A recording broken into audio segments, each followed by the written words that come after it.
Jackson, thank you so much for coming on my show. It's such a privilege to have you here. How are you? Fantastic. Thank you so much for having me on. You kidding me? You're one of the greatest 90s teen sitcom idols ever.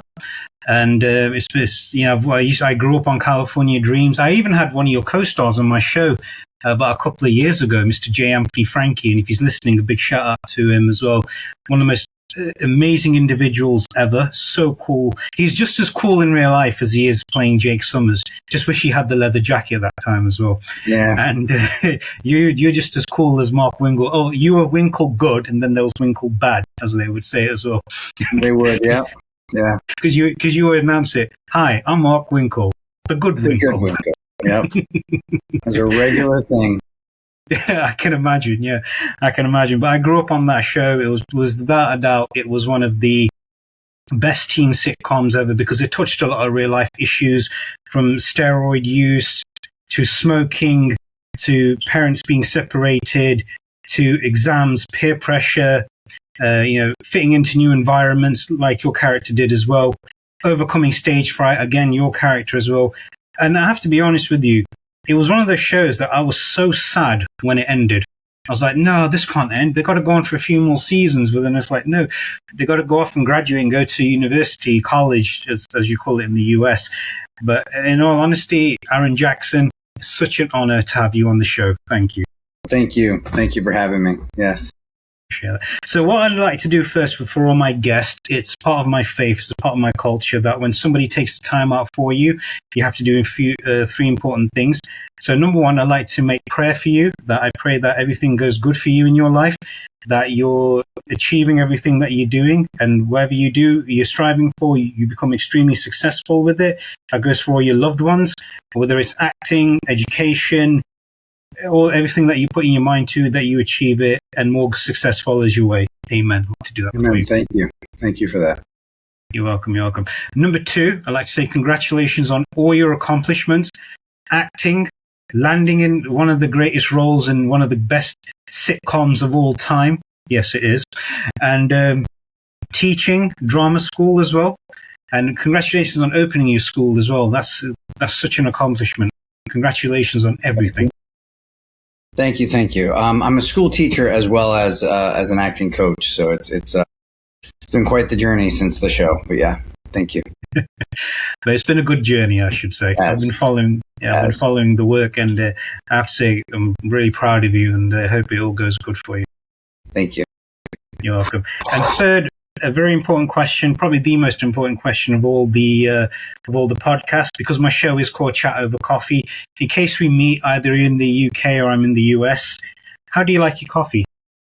To be funny, I used to drink coffee every day. Like that was like I would get up and it would be brewing, or I'd come straight downstairs and I would make a pot of coffee.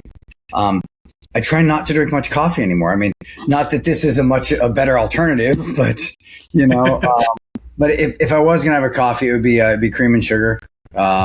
So next time I'm in the UK, we will get together and we will have that cup of coffee. And it's on me. That's a treat from me.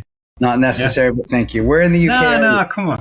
I'm based in Nottingham, a place it's known for Robin Hood. I can remember before I was interviewing Jay, he was like, so where in England are you from? I said Nottingham. Oh, great. So like Robin Hood and everything. And I was like, wow, Jake Summers knows all this stuff. That's awesome.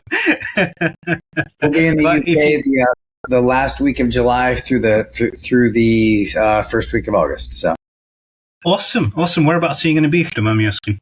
Well, my wife is Scottish, so we'll go back to Scotland. She's from a small town called Largs. So we'll fly into London, stay in London for a couple of days, and then take the train up to Scotland. Be prepared. It's a very long journey. I have to warn you up front. I've done it. This will be the 6th, 7th year in a row we've done it. So yeah, I quite enjoy the train. I really do. I do as well. I mean, if I'm traveling to the cities to do either acting gigs or do auditions, I just hop on the train so I can get work done along the way. This comes with me, not the whole podcast studio, but this comes with me so I can just sit there quietly, get work done, and it has to be done, doesn't it? But if you are in the UK, let me know. The studio's here. I can make you coffee any way you like. We have coffee from Colombia, Spain, Italy, France, Slovakia, wherever you like. Turkey is Turkish coffee as well. Don't offer. We might take you up on it. So. Well, that's what it's there for. That's what it's there for, my friend. I appreciate that. I do. No worries. So, what do you think of Scotland whenever you go there? If I could move to Scotland tomorrow, I would. I would move to the UK in a heartbeat. And anytime someone asks me, if I could still see my kids and not have to give up my American citizenship and just do that bi-monthly or 6 months on, 6 months off, I would not hesitate. I would not. When I could pack up in 24 hours and be gone. Well, I'll meet you at the airport with the coffee then, okay? Aye. So remember, bit of cream, bit of sugar. I'll remember that for next time. Yep. Done. All right. So moving into the interview now. What is your acting background and where was the inspiration from? The acting background. I started as a wee lad in a small little village. No. So that's a good accent. I started in Pittsburgh. I was a child actor. My father was a radio personality for my entire life. My grandfather was a vaudeville actor from the UK. Moved to America in the late 30s during World War II, and I grew up kind of listening and watching my dad behind this little microphone. And I got to hear him do these character voices and people calling in and him, just improvising back and forth a conversation. And I just kind of gravitated and really kind of enjoyed that. And when I was 5, I got an opportunity to be in a commercial for a local waterbed company. And I was paid to say a couple of words on camera. And I was awesome. It was like $150. And like back then I thought $150 would buy me like an island and a castle and all that. You probably would have at that time, right? And then when I was maybe 7 or 8, I booked my first national commercial for Pepsi. And then I did like a handful of Pepsi commercials with Paul Rodriguez, an American Hispanic comedian. And I just kind of fell in love with being on set. I loved the craft service table. I loved the people. I was never really raised as a child. I was raised as an adult, if that makes any sense. My dad was always on the radio, so we were always doing gigs with him. So it was always adults around. And I got bit by the acting bug. And then at 13, I booked my first, major role in a feature film. And I did like 5 films back to back. Like I walked in on one audition, I got cast in 5 films, which was really kind of cool. And then kind of the rest was history. Awesome. Congratulations on that, getting bit by the acting bug at a young age. I think I was pretty much the same age yourself, well, about 5, when I decided acting's got to be for me, not just because of it had to be something different from what everybody else was expecting. It's like, that's not for me. It's not for me. So I feel like if I hadn't taken that first step, then I wouldn't be here today speaking to a great individual like yourself and all the other great individuals who've been coming along the way, who are due to come along the way and down the future as well, God willingly. But I hope it does come through. So you pursued acting from a very young age. That was great. What was the other performances that you've done ever since? The first major film that I got cast in was a film called Lorenzo's Oil with Susan Sarandon. And then because I was working with Susan, she was playing my stepmom in the film, I got cast in her husband's film, Bob Roberts, with Tim Robbins. And it's funny, I never put 2 and 2 together until I was much, much older, who actually Tim Robbins is. Like I had watched Schindler's List, Shawshank Redemption, 10 times before I actually realized that was the same Tim Robbins that when I was 13 that I was working with on this picture. So I did that, and then I got to do Innocent Blood with Valerie Bertinelli, and then I did Passed Away with Bob Hoskins. So I had booked these films like all in one audition. Awesome. So it was like the right place at the right time. And then obviously after that, I booked California Dreams, and then a slew of films thereafter. So Okay. Well, congratulations. Well, you deserve the success, and I'm glad that it all went through well for you. And thank you. again, no, sincerely, I hope it all goes well, because what you've done yourself now, going from being an actor to an acting coach and a school teacher, that's something great. Everybody else would, at that age, would have gone, I got to go bigger, bigger, bigger, bigger. But it's like you've taken all the knowledge you've gotten now and you're passing it on to the younger generation. That takes a big hearted individual in my eyes to do that. So congratulations. Well, thank you. I woke up one day, and I was traveling an awful lot. I was living in Florida. My kids were here, and I was flying back and forth between Los Angeles and New York, and it was back and forth. And I remember my oldest daughter telling me, "Daddy, I've got a soccer game this Friday night." And I'm like, "Oh, Daddy can't be there. I got to fly back to LA. I got a gig." And her comment was, "You're never here." And that's all it took.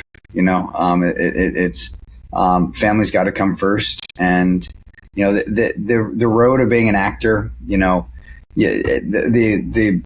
unwritten thing is everyone says, "Oh, you're already on a television show. Your career is made." No, it's not. It's really not. I mean, an actor is as good as their next job. That's what I teach my students. Like it doesn't matter what you've done. It's what you're going on to do next. And it was a tough road. I mean, you're on a series for as many years as we were, and everybody knew me. I don't want to say typecast, but they knew me as Mark Winkle. And that was great, though I loved being Mark for as long as I was. Mark did not define me as a performer. The role that I played did not define what I was capable of, but I was kind of put into that small little box of this is what Aaron Jackson can do.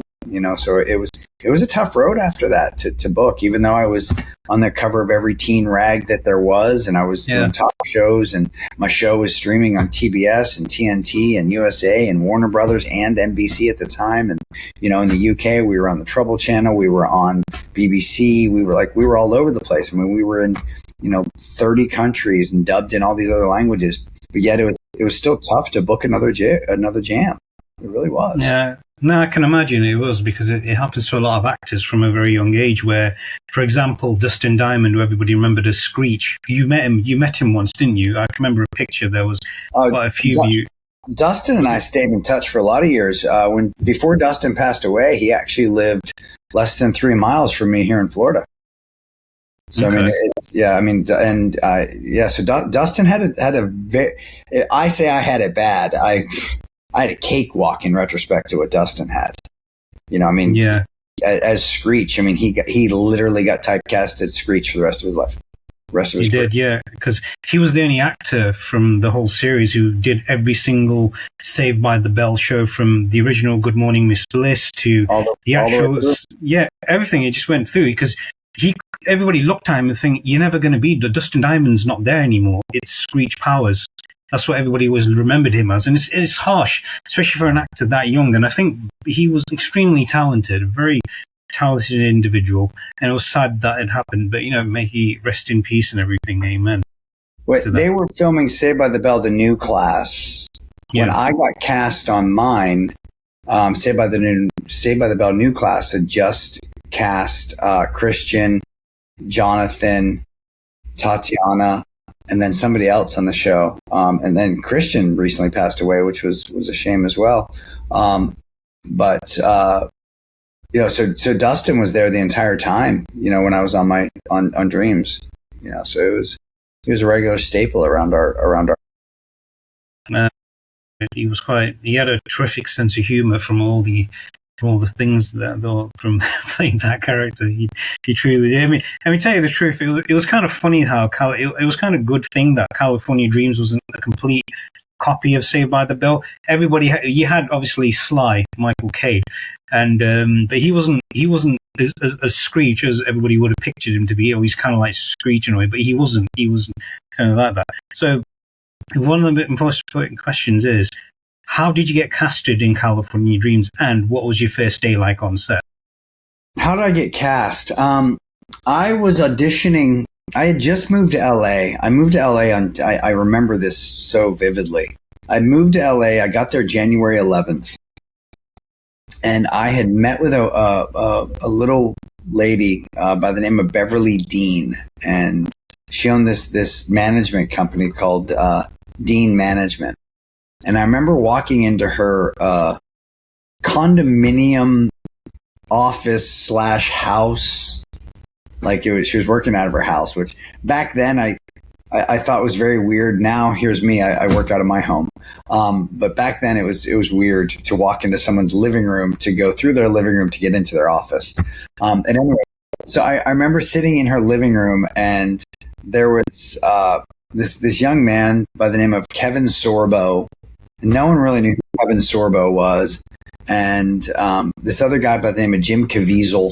No one knew who Jim Caviezel. And then Phoebe Cates. And we're all sitting there meeting with this woman to potentially be our manager. Kevin Sorbo obviously went on to be Hercules. And then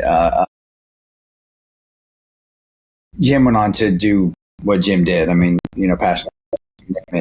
But I remember walking in her office, and she was this little woman. She was like 5'1", like tiny lady. And she used to be the psychic for CBS.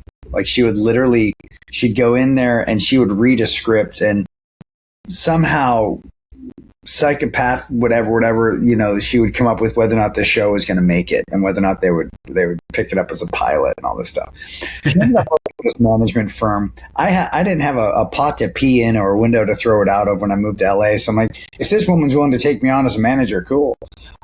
So that was on the 11th of January. And that was a Monday. On the Wednesday, she called me and she says, I've got an audition for you for a reoccurring or series regular on a season 3 of a television show called California Dreams. Have you ever heard of it? And I'm like, no. And she goes, it's a lot like Saved by the Bell. She goes, be a great place to get your feet wet. I'm like, yeah, okay, sure. So I go in on this audition. And when I tell you that there was, and this is my first audition in LA, mind you, there was 500 kids that were the same height, same build, same look as me, and I'm thinking, what in the actual hell is going to happen? Like, I'm going to get this. And then, so I auditioned for California Dreams, and it was with Robin Lippin, the casting director at the time. She cast the whole show. And Robin brings me in, and she kind of, walks me through what the character was. And, I did my audition for her, and she's like, yeah, it's great. Let me push this on to producers and network, and we'll get back to you. Later that afternoon, I get a phone call from my manager saying I had another audition for a show called Party of Five. Oh, yeah. So I auditioned for Bailey on Party of Five. And then the next 5 days, I was doing these callbacks, back and forth between Party 5 and California Dreams, Party 5, California Dreams, Party 5, California Dreams. And Scott Wolf was also kind of in that same, in that same path with me. And I remember on the 22nd of January, I had a network test for NBC with Peter Engel and with the rest of the network. And I went in there, and I guess I did something right. I don't know. I don't know if they all lost a bet that day that they're like, we got to hire this kid. Because I kid you not, I was wet behind the ears, and I didn't know my butt from a hole in the ground. And next thing I know, that evening, I go back to my manager's office, and I had booked 13 episodes of network television with a rebuy of 26 if they liked me. So it was quite the day, I lived an hour away from the studio. I lived in this 1-bedroom duplex in Alhambra, California, was beyond South Pasadena. And I had been there. I literally hadn't even unpacked my bags entirely before I booked a gig. So I can't say it enough. I was lucky. I was in the right place at the right time with the right look, with the right whatever. It was divine intervention. To answer the second part of your question, what was the first day like? We had done a lot of photo shoots and a lot of press media prior to the actual start film dates. but my first day on set, which was kind of funny, we filmed episode 2 instead of episode 1. So if you remember the show with Mr. Belvedere, with Christopher Hewitt. Oh, yeah. Yeah, that was the episode where Jake was doing the flower shop and everything else. And, floral engineering, as they call it. I was were laughing at him. Yeah, and I was toted to be a guidance counselor. That was my first episode on camera. My second episode happened to be the first episode where Mark got introduced. So it was kind of weird because I was like thrown into the mix of this show and I hadn't been introduced yet. So the audience that was there, they had no idea who the hell I was. Pardon my French. They had no, like, because we did in front of a live studio audience. And here's these kids, like they introduced Mark Winkle and Lorena Costa, they're like, who are they? They're not in this show. Cause I hadn't been, and we started filming in the April and my first episode didn't air until the September. So it was a family that I came into, because you had Michael, Jay, William, Jenny, and Kelly. They were all a family. They were 100% a family. And yeah, you could tell. When you look at the OGs, the OOGs, you have Michael and Jenny and Kelly. They were the OGs. Jenny came on second season, and so did Jay Anthony. But Kelly and Jenny were friends from the get-go. So Michael and Kelly were like from get-go. And then here's me. Here's the fourth boy that's coming into the mix because you had, William as well. I apologize for leaving you out, Willie. And then here's me. And like, I thought, you got these really good looking guys and these beautiful girls. And I'm just some hillbilly from Pittsburgh, Pennsylvania that moved out to LA. And they accepted me with open arms. Sweet. I was the butt of a lot of Michael's jokes the entire time. Just because that was the relationship Michael and I had. And we loved hating each other and hated loving each other, But Jay Anthony and I got on very quickly, very well, because he was able to kind of bring me in as the new kid because he knew what it was like to be the new kid in a founding thing. Because Michael and William and Kelly, like I said, they started this, and then here's us later on. So it was a fantastic run, though. It really was. It was without a shadow of a doubt. I can remember when they first aired the show. We first saw the Garrison family, but then little by little they started exiting the show. And I know that Michael Cott, who played Mr. Garrison, he sadly passed away some time back, and may he rest in peace. And when Matt left, I can remember when season 3 started, and then we were like, we saw all the opening credits, and it's like the credits had changed. Matt's no longer there. It's like, where's Matt gone? I was thinking the same thing. Who's this guy? Who's Aaron Jackson? Who's Diane Newbright? And who are these two people? Okay, let's just wait and watch the show. And then we find, Matt's left the show. And then Lorena's popped up first. And then when everyone's making fun of Sly goes, my cousin Mark can do it. And he was like, they're all laughing, oh great. We'll let a Winkle into the band. Ha ha ha, we needed a good laugh. And the nightmare sequences were just so hilarious when when they were saying the alien one was possibly my favorite. Yeah. When he goes, give me $20 Earth thing or I'll date your sister. Or the other one where there's a complete duplicate of Sly, and he goes, I can do it and you can't, only better. That was a good one as well. And yes, but when he came in, you can see you can see the difference between the Mark and Sly. Total polar opposites, like most families are, aren't there? There's always somebody who's always the total opposite of what everybody says. Oh, he's like he's completely different. There was a similarity between Michael and I, physically. We looked like we could be family, right? I mean, we both had the olivey skin, the big coif of hair. But everything Michael was, I wasn't, and everything I was, Michael wasn't. And I mean, you put those two people together and you make one, and you've got a pretty awesome human being, right? Because I had many flaws, as Mark, and he had many flaws as Sly. But you take the good in both of us, you make the best Winkle, and I think they cast it very well. I not just because it was me, but I think they cast it appropriately and allowed me to have enough freedom, if you will, to kind of navigate what Mark's journey was going to be. Not that I had any say in any of the writing or my character, but I did have a lot of choices in how I portrayed, each line of dialogue. And I chose I don't want to say a mousy approach, but I chose a less than Sly approach, because he was always so big and bold and boisterous. And so I figured, well, less is going to be more. Charlie Chaplin said it the best: an ounce of behavior is worth a pound of words.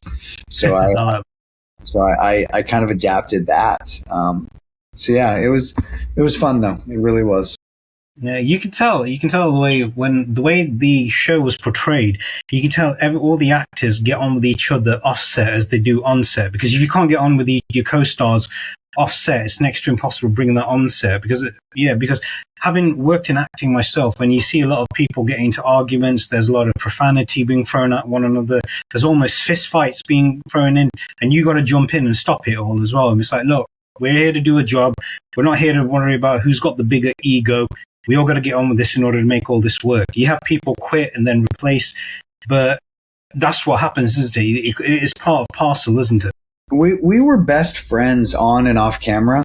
Like, I remember when I got hired, we had a publicist, and I had a costume fitting one day where I had to go in and get all my measurements, and my favorite. They asked me what I like to eat, just like this interview process after I've been hired on a network television show, mind you. And my publicist says, "Oh, I'll take you to your dressing room," and I'm like, "My what?" And he's like, "Dressing room." I'm like, what do you mean my dressing room? And like, you have a room to dress in. I'm like, yeah, well, I can get dressed in the bathroom. I'm good. And they're like, no, you literally have your own dressing room that when you're not filming, that's where you can go and have a nap or go and have lunch or whatever you want to do. And I'm like, okay, which was kind of weird. I mean, it was this hallway off the studio. Fresh Prince of Bel-Air was filming at the same time, and awesome. See What About New Class was. And then obviously we had Jay Leno, going on in the same studio, and you had Days of Our Lives that was filming there as well. And that was when we were at the NBC studios. And I remember when we'd go back, after we would wrap for a break, we'd get a 20-minute break here, a 15 here, or lunch, or what have you. On breaks, normally people just kind of scatter, right? Yeah. We didn't. We would either go to my dressing room or Jay's dressing room, and we would play Sega Genesis, and we would we would run from the studio to the dressing room to be able to play Mortal Kombat, and there was not a lot of off studio time when it came down to it. Because we filmed that first season that I got hired, we did 39 episodes in a season, which was just unheard of back then. And Peter would plunk him out. We would shoot 4 episodes, then be off a week, and we'd shoot 4 off a week. And then, every month we would do a show wraparound, which was, a quarter of a show within the regular show that we were filming. So we were plunking them out. So and we didn't work weekends, but every one of us had some kind of other engagement going on the weekend, whether it be an autograph signing here or an appearance there, or, flying here to do another appearance. That was just kind of what we did. So, but Monday through Friday, that's all we did. We hung out. If we weren't working, we were hanging out. So, and then on your week off on hiatus, you generally either went home to see your family, or you caught up on life. Yeah. So we were best friends for a very long time. And you still are from the sounds we're still very good. I mean, Brent's birthday was just the other day. Michael's was back in May. We try to do a gig, every year, every 2 years, we try to do a gig, but there hasn't been a birthday that's gone by that the entire cast has not wished another cast member a birthday wish. You know, Christmas. You know, we have a group text. You know, so like technology has advanced the dreams. It has. Well, it's funny because like Brent and I, you know, for the longest time, everybody thought that I took the job from Brent. You know, I didn't take the. Brent left the show. So. Brent really? Wanted to pursue music. You know, he wasn't fired. He wasn't let go. He made a cognizant choice to say, this isn't my journey anymore, you know? And so thank you, Brent, you know, you gave me a job. Had he not stayed on, because Brent was great. I never replaced Brent. I never, you know, I guess I replaced him as one of the lead singers. You know, he played the keyboards. I played the keyboards on the show, what have you. But Brent and I never met each other until the rap party. Okay. So that was years later. And there's a picture of me, Brent, and Peter, which I don't even remember taking, to be quite honest with you. I remember re-meeting Brent like 5 years, 6 years ago. And I'll tell you, I was scared to death to meet Brent.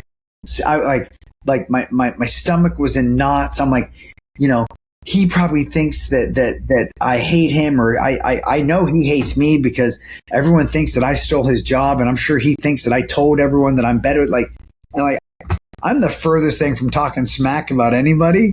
And I walked into the studio, and we were in LA to do a gig in LA for Saved by the Max. We did a little concert there. Oh yeah, I remember that. And I walked in there, and he's like, Aaron Jackson, it's about damn time I got to meet you. Like, hugs and high fives. I mean, it was like, oh, you know, like all of that, like literally I'm flying from Florida the entire time. I'm texting my wife. I'm going, it's a train wreck. Why am I doing this? I should leave. I'm not, you know, but it was the best. And now, you know, Brent and I talk, you know, every month, if not every other month, we talk, you know, and it's not about the industry. It's just about life. It's about his kids, you know? Yeah.